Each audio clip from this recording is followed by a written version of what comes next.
A major news headline is going viral right now. It says, and I'm quoting, 90% of Americans plan to ignore the number one piece of Social Security advice. And the way it's framed, it sounds like most Americans are making a giant, costly mistake. But here's what they didn't tell you. That headline might actually be backwards. Because when you look at the real data, not the clickbait, many of those 90% are making the right call for their specific situation. And the so-called expert advice they're ignoring, it comes with hidden assumptions that only apply to a small group of people. Welcome to UpNexus USA, and today we're going to break down exactly what's really going on with Social Security claiming ages and what the right move actually looks like for you. What is the advice everyone is ignoring? So what is this supposedly brilliant advice? Simple. Wait until age 70 to claim Social Security so you get the highest possible monthly check. Here's the math. If your full retirement age benefit is $2,000 a month and you claim at 62 the earliest you only get about $1,400. That's a 30% cut, locked in for life. But if you wait all the way to 70, that same benefit grows to roughly $2,480 a month. That's a 77% increase compared to claiming at 62. And here's what makes it powerful. This isn't a stock market bet. This is a government-guaranteed, inflation-adjusted income that lasts your entire life. So on paper, the math is real, and it is impressive. And this is a massive but, the math only tells half the story. What Americans actually do, and why. Let's look at the real claiming data, because this is where it gets interesting.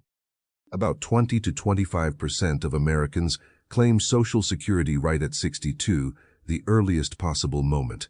Another 35 to 40% claim somewhere between 63 and 65. Around 25 to 30% wait until full retirement age, 66 or 67. And less than 10%, some studies say as low as 4 to 5%, actually wait until 70. So less than 1 in 10 Americans are doing what the headlines call the smart thing. Now you have two ways to read this. Option 1, Americans are financially illiterate and just don't get it.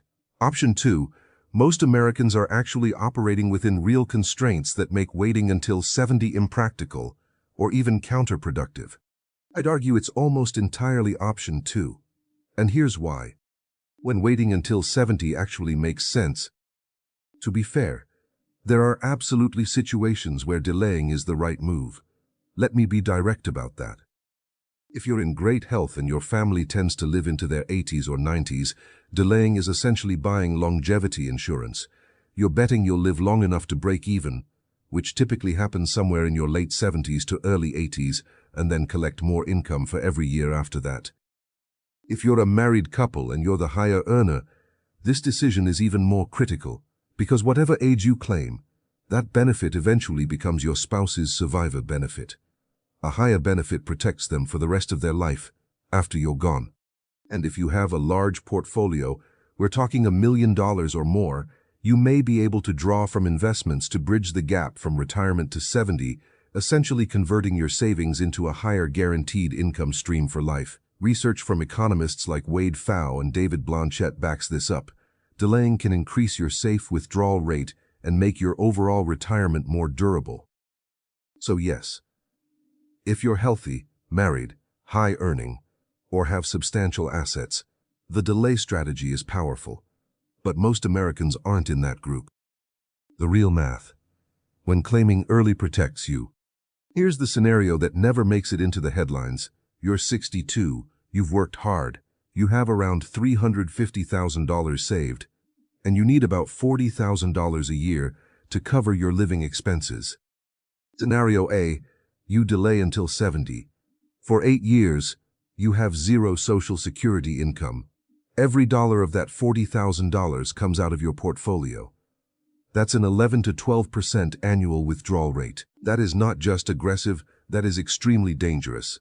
If the market drops in those first few years, which it has done before and will do again, you could lock in those losses permanently. By the time you hit 70, your portfolio could be down to $100,000 or less. Even with higher Social Security payments, You've damaged your financial foundation at the worst possible time. Scenario B, you claim at 62. Let's say your benefit is $1,500 a month, $18,000 a year. Now you only need $22,000 from your portfolio. That's a 6% withdrawal rate. Still elevated, but manageable, especially with flexible spending. Your portfolio has time to recover from downturns. You're not forced to sell investments in a bad market, and your overall plan is more sustainable. Yes, you gave up a bigger check later, but you protected what you had, and for many Americans, that trade-off is absolutely worth making. The break-even point, the age where delaying starts to pay off, is usually somewhere between 78 and 82. If you have serious health concerns or a shorter life expectancy, that break-even may never come. What experts actually say, it's not what you think. Here's what really gets buried in these viral headlines. The actual expert recommendation is not, wait until 70. Full stop. The real recommendation from researchers at the Social Security Administration, Boston College's Center for Retirement Research, Vanguard, and others is this: delay if you can afford to delay, and if it fits your overall plan. That's a completely different statement. One is a blanket rule. The other is conditional advice. And that condition, if you can afford to, disqualifies most American households. For tens of millions of Americans, Social Security isn't just a supplement, it's replacing 50, 60, even 70% of their pre-retirement income. It's not optional. It's not something they can push off for 8 years while they live off investments. It's the plan. So when a headline says 90% of Americans are ignoring the number one advice, what it's really revealing is that 90% of Americans are operating in the real world, where waiting until 70 isn't an option. That's not ignorance. That's reality. The right question to ask yourself. So instead of asking, should I wait until 70? Ask yourself these 3 questions. Question 1. What problem am I trying to solve? If it's maximizing lifetime income, and you have long health and a strong portfolio, delaying helps. If it's covering today's expenses and not destroying your savings, claiming earlier may be smarter. Question 2. Can I actually fund the gap? If you retire at 62 and delay to 70, where does your income come from for 8 years? If the answer is, I'll drain my modest portfolio, that's the danger zone. Question 3. Am I thinking about my spouse? If you're married and the higher earner, the claiming decision is really a survivor benefit decision. That changes the calculation significantly. There is no one right answer. The right answer is the one that fits your health, your household, your savings, and your plan. Anyone selling you a universal rule, whether that's always wait or always claim early, is oversimplifying your life. So the next time you see a headline telling you that 90% of Americans are making a mistake with Social Security, remember, most of those people aren't making a mistake. They're making the only move that's actually available to them. The real mistake is taking generic advice designed for the financially flexible and applying it to everyone else. If this gave you a different perspective on Social Security, drop a comment below. I want to know, are you planning to claim early or delay? What's your reasoning? Let's talk about it.